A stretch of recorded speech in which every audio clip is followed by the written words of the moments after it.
Moto Morini, after a long and troubled journey marked by ups and downs, interrupted by its closure and subsequent acquisition in 2018 by a Chinese company, has returned to being a key player on the international motorcycle scene. The company has resumed producing high-quality motorcycles, reclaiming a share of the market with innovative models and remarkable performance. However, as with any great story, it is essential to know one's roots to fully understand its strength.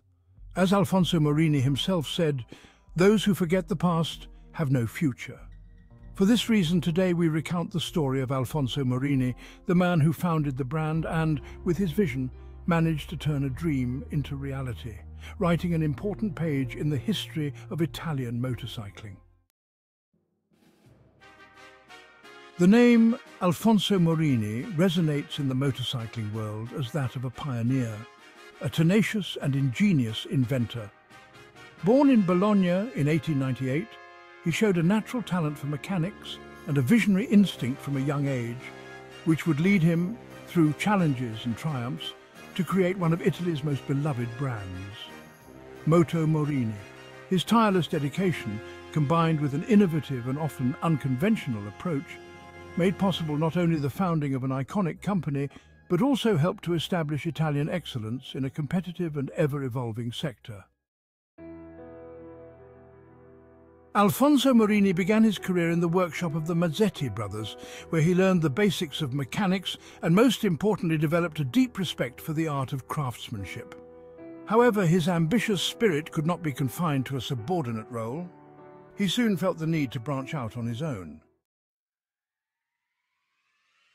Thus, in 1937, Moto Morini was born, a small Bologna-based workshop destined to leave an indelible mark on the history of Italian motorcycles. The first models he produced were agile and robust, ideal for the roads of Italy at the time, and quickly gained recognition in the sports world. The victories achieved in local competitions, though modest at first, marked the brand's initial steps toward fame. The pivotal year of 1953 saw the debut of the Moto Morini 175, a lightweight motorcycle designed for both roads and racetracks. The 175 immediately stood out for the quality of its performance. A modern bike equipped with magneto-ignition and a 4-speed gearbox, a vehicle capable of dominating competitions in the right hands. It was with the 175 Sport, known as the Settebello for its sporty charisma and distinctive style, that Moto Morini earned a lasting reputation thanks to Emilio Mendogni, a young and talented rider whom Morini himself discovered and nurtured. In 1953, Mendogni triumphed in Monza and Barcelona in the 125cc category, winning the Italian championship and cementing Moto Morini's presence on the national stage. At the heart of Moto Morini beats a family-oriented reality built around mutual respect and a shared passion for mechanics. Alfonso Morini knew how to motivate and inspire his collaborators, whom he regarded as family. Every worker was treated with respect, and every single production detail was supervised with almost obsessive meticulousness.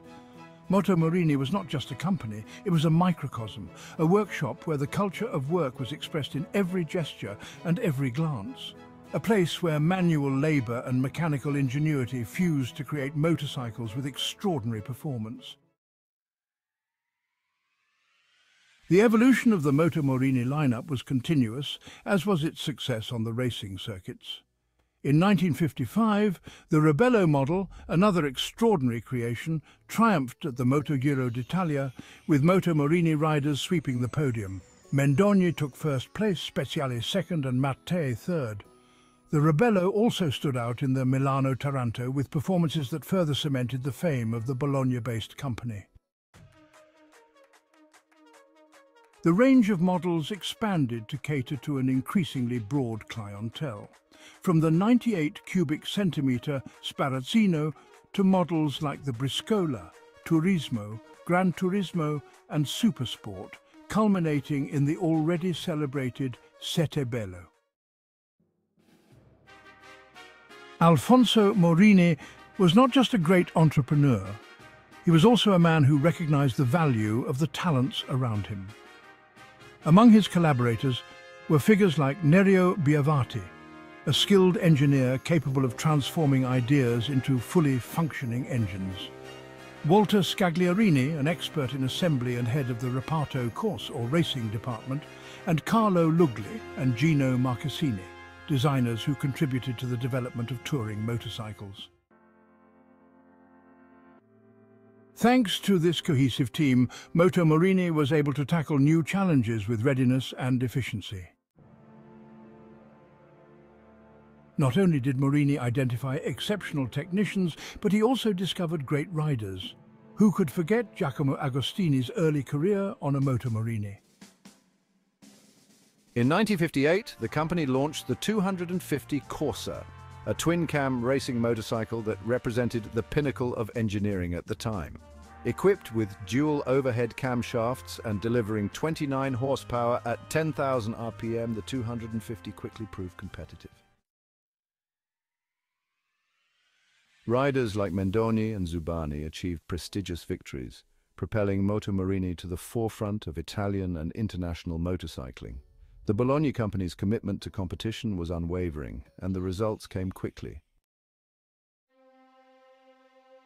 One episode that vividly illustrates Alfonso Morini's determination and indomitable character occurred during the winter of 1954-55, when the Federazione Motociclistica Italiana decided to introduce new regulations for motorsport derivat di serie, or MSDS. During a series of technical meetings held at the ANCMA, the Association of Manufacturers, there was a heated discussion about various regulatory aspects, including engine configuration. While most manufacturers supported a restriction to single camshaft engines, Morini, who was working on his new model, the Rebello, advocated extending the limit to twin camshaft designs.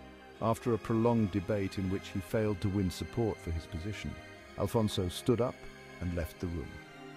Moments later, he returned wearing a camel-colored coat. With a theatrical gesture, he pointed at the room and declared, "You know what I'm telling you?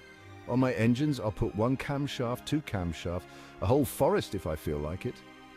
Smiling, he shut the door and walked away. This episode, which perfectly encapsulated his indomitable spirit and revolutionary vision, became legend. The 1960s marked the peak of fame for Moto Morini, but also the beginning of a period of reflection. In 1963, the company narrowly missed winning the World Championship against Honda, a Japanese giant with immense resources. This moment became a turning point for Alfonso Morini. Competing with the Asian giants required investments and resources that Moto Morini could not sustain. Nevertheless, the company continued to innovate, launching models like the Corsaro 150 Gran Turismo and the Settebello GTI, keeping the passion for quality and performance alive, even in a context of growing competition. From 1966 to 1968, the encroachment of Japanese motorcycles became impossible to ignore. Not only did brands like Honda, Yamaha and Suzuki dominate international competitions, but they also began to capture ever larger shares of the touring motorcycle market. Moto Morini, with a product range that remained relatively unchanged, faced fierce competition but refused to give up. The Corsarino Scrambler enriched its renowned lineup, while the Reparto course focused primarily on Italian races, leaving the international scene to the unchallenged dominance of the Eastern rivals. In an era when innovation was advancing at an unprecedented pace, Alfonso Morini, despite his advancing age, did not resign himself to defeat. The ingenuity that had enabled him to invent the twin-cam engine after World War II never abandoned him. Despite the power of the Japanese giants, he continued to work on the engine of his 250 twin-cam, developing innovative versions with 3- and 4-valve designs. That tenacity, that refusal to stop, drove him to revisit old models and create new technical solutions, even though he could no longer compete with the industrial might of the new global motorcycle titans. In this context, Moto Morini relied on the rider Angelo Bergamonti, who carried the brand's banner with honor. In 1966, riding the 175, he won the Campionato della Montagna, while his teammate Peronio claimed the Juniores title. A year later, Bergamonti finished second in the Campionato della Montagna with the 175 and first in the Campionato Velocità Seniores with the 250. Meanwhile, the regularity team, composed of Collina, Dossena and Gritti, dominated the Class 100 races in 1967 and 1968. However, these sporting successes could not prevent the crisis looming over the company. The year 1968, a historical turning point worldwide, also left its mark on Moto Morini. Widespread protests and the social upheaval of the Sessantotto deeply affected Italian society, including the dynamics within Moto Morini. Labor unrest and the hot autumn led to strikes and disturbances that severely disrupted production. The company's stability wavered.